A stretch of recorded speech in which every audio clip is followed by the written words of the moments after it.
কালবৈশাখীর ঝড় নয়, এই যেন মহা সাইক্লোন। পরপর 20 থেকে 25টি বাড়ি সম্পূর্ণ তছনছ করে দিয়ে গেল চোখের পলকের মধ্যেই, অর্থাৎ কয়েক সেকেন্ডের মধ্যেই। যদিও হতাহতের কোনো খবর নেই, তবু বাড়ি ঘরের টিন থেকে আরম্ভ করে ঘরের চাউনি কোথায় গিয়ে পড়েছে তাও খুঁজে পাচ্ছে না কয়েক ঘন্টা যাবৎ। ঘটনাটি কমলাসাগর বিধানসভার পশ্চিম গোকুলনগর এলাকায়। অসহায় হয়ে পরিবারগুলির ছেলে মেয়েদেরকে নিয়ে কান্নায় ভেঙে পড়লেন। তাদের একটাই বক্তব্য, এখন ছেলে মেয়েদেরকে নিয়ে কি করে সংসার প্রতিপালন করব, কিংবা বাঁচবো এক মুঠো খাবারের কোন সুবিধা নেই। ঘরে যা ছিল সম্পূর্ণ তছনছ করে দিয়ে চলে গেল কালবৈশাখীর ঝড়। সেই কয়েক সেকেন্ডের দৃশ্য দেখার জন্য হাজার হাজার জনগণ সেখানে জড়ো হতে শুরু করলো। ছুটে আসে এলাকার বিধায়িকা সহ সিপিএমের বিজিত প্রার্থী হিরণময় নারায়ণ দেবনাথ সহ অন্যান্যরা। তাদের একটাই দাবি, সরকার যদি তাদের পাশে না দাঁড়ায় তাহলে রাস্তায় দাঁড়াতে হবে তাদের ছেলে মেয়েদেরকে নিয়ে।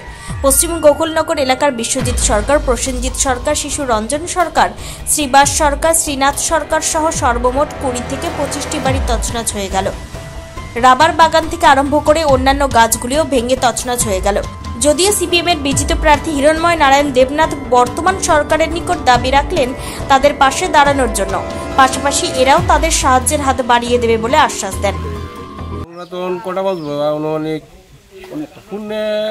7:30 এই টাইমটা শুনে অন্ধকার, ওই একটা বাতাসের মতো কিতা আইলো। আমরা তো দরজা জ্বালানা বাড়ি দিতে দেখতে দেখতে সব বাড়ির ঘর, আমার বড় ভাইয়ের 3 ঘর, আমার কাকুর 2 ঘর, আমার 3 ঘর, আমার জেডার 3 ঘর, মানে দুলিচ্ছা সেকেন্ডের মধ্যে মানে দেখতাম করছি না। এটা কিতা এটা গাছপালা আছে সব ভেঙে চুরমার করে লেছে।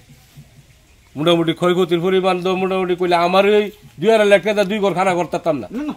বড় ভাইয়ের নতুন ঘর পাইছিল সরকার থেকে, নিজে 1.5 লাখ টাকা পাইছে, আর নিজে আরো 2 লাখ 2.5 লাখ টাকা লাগাই ঘরটা খাড়া করছে। এই ঘরটা বেড়াইছে, ওয়ালটা আছে শুধু চালটা পুরার ছিঁড়ে লাগছে। এই ক্ষয়ক্ষতি তো এটা আপনারাই পরিমাণ করবেন কেমন হয়েছে, কি ক্ষতি হয়েছে। ঠাকুর এটা কি লীলা দেখা গেল আমার জীবনে, আমি এমন আর দেখছি না কোনো।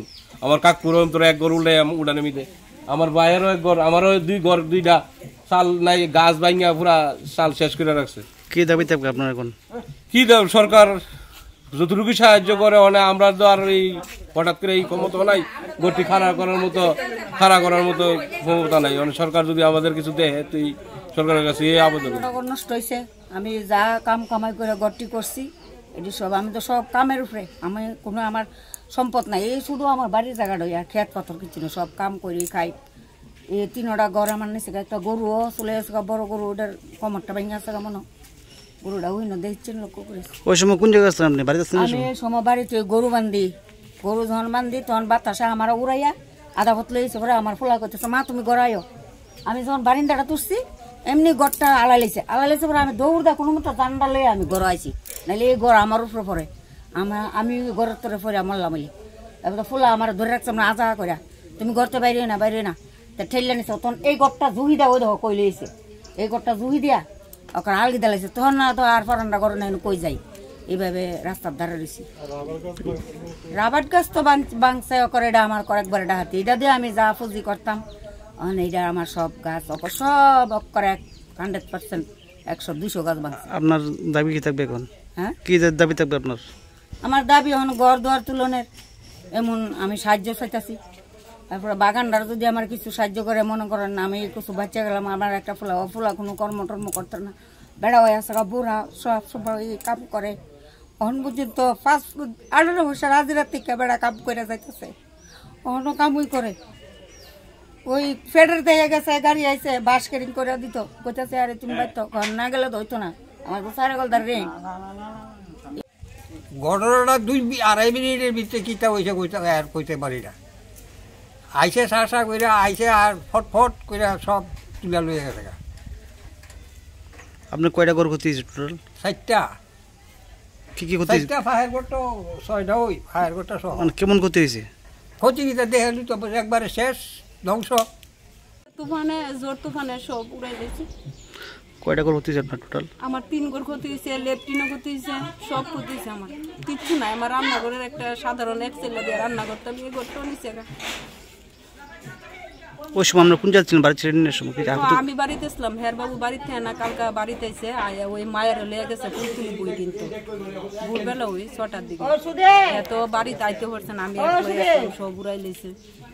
আমার ছাগল কিছু মারা গেছে, ধান চাল মানে যা যাবত আসলো ঘরের ধান চাল ছাগল মানে খেতা কাপড় থাকাম যে গরমে আমার বালিশটা এটা শুধু আমার সব ভিজা, কিচ্ছু আমার নাই। এলাকাটার মধ্যে দাঁড়িয়ে আছি, এলাকার প্রবীণ নাগরিক শ্রীনাথ সরকার, ওনার ভাই শিবাজ সরকার, তারপর আমরা ওদের বাড়ির পূর্ব দিকে আমরা গিয়েছি, দিলীপ চৌধুরী, প্রদীপ চৌধুরী, সুজিত চৌধুরী, এখানে আরও যে এলাকার মধ্যে প্রায় 20-25টা পরিবার মানে কালবৈশাখীর ঝড়ে মানে এটাকে কি বলবো, চোখে না দেখলে বিশ্বাস করা যাবে না, অনেকটা সাইক্লোনের মতো।